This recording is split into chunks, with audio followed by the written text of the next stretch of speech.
Bonjour à tous, bienvenue dans cette nouvelle vidéo à la miniature plus qu'explicite. Vous êtes sur une vidéo où on va regarder les chaises les plus insolites de l'histoire du design des chaises. N'hésitez pas à vous abonner, à partager, à liker, ça aide toujours à soutenir la chaîne. Et en attendant, générique.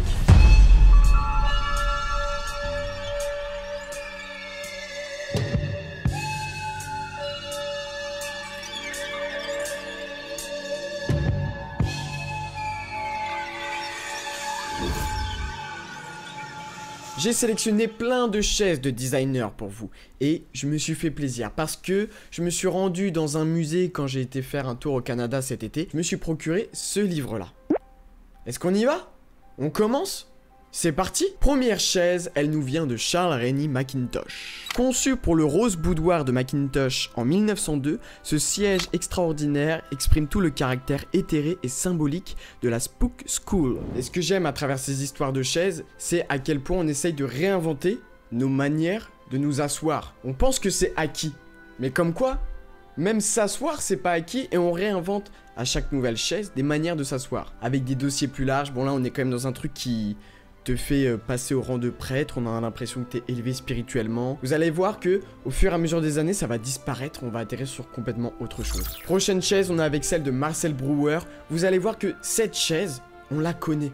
Et comme quoi, il y a des chaises qui sont rentrées dans l'histoire. Créé pour l'appartement de Kandinsky au Bauhaus de Dessau, le numéro B3 modifia profondément la conception du siège moderne. Il était particulièrement révolutionnaire par son utilisation du tube d'acier et son processus de fabrication. Je vous ai dit, le monde des chaises, c'est un monde large. Des fois, tu utilises du bois, des tubes en acier, et au fur et à mesure des époques, tu n'as pas aussi les mêmes manières de construire. Tout ce qu'on a connu avec l'industrialisation, tu fais des chaises non plus sur mesure pour un appartement, une maison, mais tu les fais à la chaîne. Nous sommes avec Pierre-Émile Legrain qui nous fait une chaise un peu plus... je sais pas comment on peut la définir. En fait, j'ai l'impression que tu as tout le temps un côté futuriste. J'ai l'impression que tu peux pas faire une chaise qui s'inspire d'un truc passé. Quand tu crées une nouvelle chaise, tu crées forcément un truc un peu futuriste parce que tu changes une manière de s'asseoir. Bon, je suis en train de philosopher sur des chaises. On en est là sur cette chaîne, ok? Legrain collabora à plusieurs projets avec Paul Irib avant d'être chargé de la décoration et de l'aménagement du studio du couturier Jacques Doucet à Neuilly. En 1923, il ouvrit son propre atelier réalisant des meubles inspirés de l'art africain ou du cubisme. Son absence de formation théorique d'ébéniste explique l'originalité de ses projets novateurs. Tous mettent en valeur la qualité des différentes textures de surface des matériaux utilisés, souvent inhabituels. Ma philosophie de la chaise, bon. Selon les époques aussi, c'est pas anodin la manière dont tu t'inspires d'autres cultures pour réinventer des objets, du design, etc. L'art africain, ça a tellement inspiré le cubisme de Picasso, etc. Prochaine chaise, une de Salvador Dali. Bon, la question dans beaucoup de ces vidéos que je vous présente, c'est est-ce que vous pourriez avoir ça chez vous? Est-ce que vous pourriez faire, imaginer, intégrer ce dont je vous parle dans mes vidéos dans votre vie? Moi, ce que j'aime quand même, c'est l'ingéniosité, le fait de vouloir changer des trucs qui paraissent évidents dans une chaise, notamment le dossier. Bon, là c'est des mains qui t'attrapent, sur lesquelles tu te reposes. Moi j'aime bien. Après, chez soi, waouh, c'est difficile de mettre ça chez soi. Faut un appart qui va avec, ça dit quelque chose. C'est les mains de qui? Tant de questions qui me traversent l'esprit, auxquelles je ne saurais répondre dans cette vidéo. Celle-là, elle est intéressante aussi. On change pas le dossier, enfin si, il y a quand même quelque chose qui change, mais on fait aussi des petits pieds un peu différents avec des escarpins, tu vois, c'est intéressant. Une chaise un peu en or comme ça. Ce que je veux vous faire comprendre, c'est que le monde de l'art, il est si large qu'on en vient même à décorer, essayer, créer des nouvelles chaises. Et c'est pour moi, ça, une un peu vérité fondamentale de l'art. Une vérité dans un champ de certitude, peut-être. C'est que l'art essaye de repenser des choses qui nous paraissent évidentes. Est-ce que là, il n'y a pas un fondement de l'art? N'est-ce qu'une vérité dans un champ de certitude? Punchline. Nous sommes avec une chaise de Frank Lloyd Wright. Si vous suivez un peu le milieu de l'architecture, que ça vous intéresse, vous ne pouvez pas passer à côté de cet architecte designer qui a fait des choses incroyables. J'en avais déjà parlé dans une vidéo sur l'architecture, il a fait des maisons incroyables. Cette chaise, qui est inspirée de quoi? Là comme ça, si je fais le mec chaud à essayer de deviner de quoi il s'est inspiré. art africain, un truc un peu maghrébin dans les coussins, dans les trucs qui pendent derrière le dos.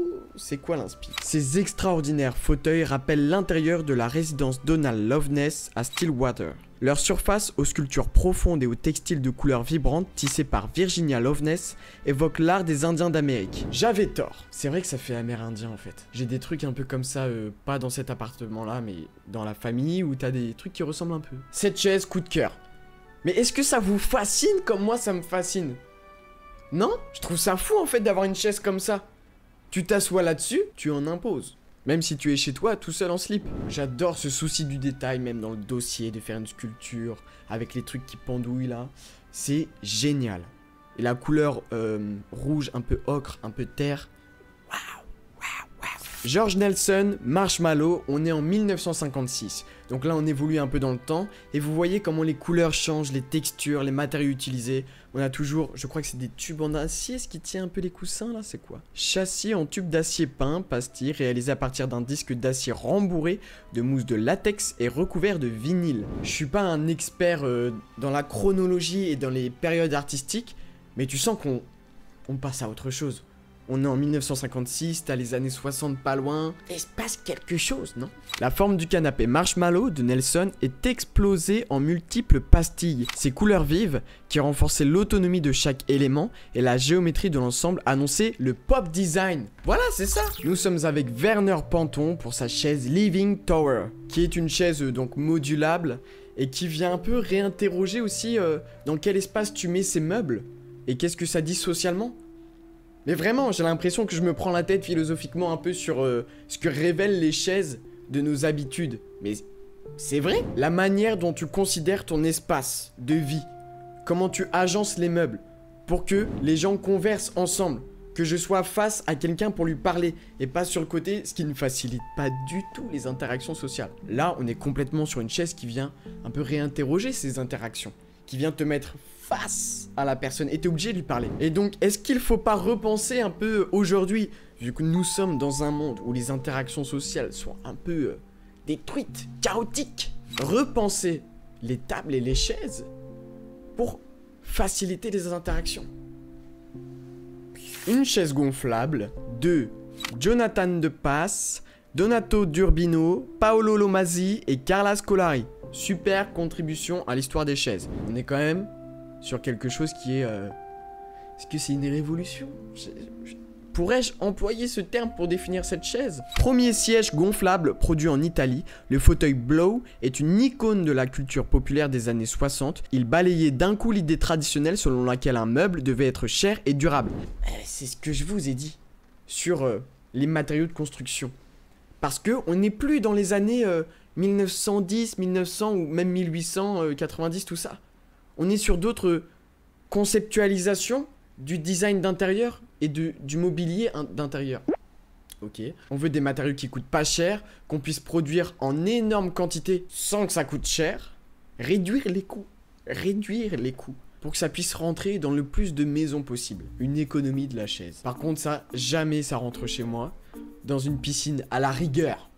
Est-ce corrélé l'histoire des chaises avec l'histoire des fauteuils gonflables qu'on met dans les piscines? Est-ce que ces gens-là n'ont pas contribué à notre amusement dans les piscines? Que sais-je? Alan Jones. Ça questionne, ça vient choquer évidemment. Tu t'assois sur... c'est même pas les fesses au final, non, c'est sur les ischio-jambiers d'une femme. Et il y a eu des versions différentes de cette chaise qui pourraient provoquer un taulier. Évidemment parce que la personne est noire, comme vous le voyez. Il y a eu des tables aussi. On a eu des tables. Et je sais pas si je pourrais un jour faire le combo manger à cette table, plus m'asseoir sur ces ischio-jambiers. Auquel cas, j'aurais une maison visitable qui aurait le potentiel de devenir un musée, tant mes goûts seraient prononcés et décalés. L'artiste Alan Jones a créé de nombreux meubles sculptures à partir de mannequins féminins, plus inspirés de culture populaire que de grand art. Ces modèles se rattachent au pop art. Malgré leur fonctionnalisme, ils relèvent davantage de la création artistique que du design. Certes, soit, passons. S'il vous plaît, mettez-moi un petit commentaire pour me dire les chaises qui vous choquent le plus. Est-ce que ça, cette chaise, ça vous choque? Si oui, pourquoi? Sinon, pourquoi? Golem de Vico Magistretti. Est-ce que vous sentez qu'on passe à quelque chose d'autre. On n'est pas encore à une autre période parce qu'on est toujours en 1968, comme les 2-3 dernières chaises que je vous ai présentées. Le golem avec son dossier surdimensionné et ses surfaces laquées est un hommage de Magistretti à Charles Rennie Mackintosh, sa forme élégante, très imposante et d'inspiration japonaise. Inspiration! Une génération à l'autre, on s'inspire des anciens designers. Mackintosh, dont je vous ai parlé au début de la vidéo. Et c'est ça que je trouve beau aussi dans l'art. Soit. Certes. Passons. Et là, nous passons à une autre époque avec Hiryo Kukaporo, avec la chaise Physio en 1978. On pense plus à l'ergonomie, au confort, parce qu'on sait que les gens sont beaucoup assis dans leur bureau. Donc il faut penser au maintien de leur dos, au maintien de leurs fesses, à ce qu'ils ne soient pas fatigués et en mauvaise condition physique à la fin de leur journée. Même si la vie, dans les bureaux, fatigue le corps, faites du sport. Et donc, t'as quand même toute une réinvention aussi de l'ergonomie de la chaise. On n'est plus seulement sur une conception du design, de l'art, de la beauté. Oui mais, c'est clair que je trouve que à partir de ça, le design en prend un coup. Par rapport à ce qu'on a vu avant, qui était si waouh. Parce que ça, j'ai l'impression que ça sort en 2025. Et non, 1978, entendez-vous. Stiletto, Frank Schreiner, la société de consommation, a réussi à influencer la manière dont on produit, design les chaises. En voilà une critique sous forme de chaise. Inspirée des ready-made de notre cher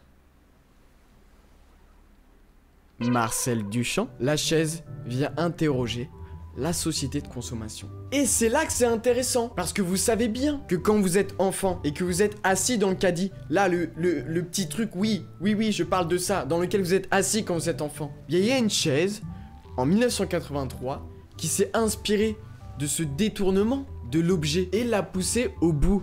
Et j'adore ce jusqu'au boutisme, parce qu'on vient changer la fonction d'un objet pour se l'approprier. Et c'est là que ça rentre dans la culture, dans la tête des gens. On se le réapproprie, l'objet, qui nous sert juste à transporter notre papier toilette, notre jambon Herta jusqu'à la voiture, nos yaourts jusqu'à nos bouches, notre coca jusqu'à notre foie, Danny Lane et Truscan. Et parfois, il suffit de se lever et d'applaudir. Oui, cette chaise raconte quelque chose. Comment tu peux créer une chaise qui normalement est un endroit assez safe? Comment tu peux en faire quelque chose qui te fait douter de ta manière de t'asseoir? Je vais peut-être trop loin. Mais tu te questionnes, tu te dis, est-ce que ça va tenir? Est-ce que n'ai-je pas trop grossi pendant les fêtes où je consommais du coca et du foie gras et de l'alcool? Cette chaise va-t-elle réussir à supporter mon poids? C'est ce que dit cette chaise. 1984, non, mais moi je kiffe ça. Parce que je sais pas, il y a un truc cinématographique dans la couleur.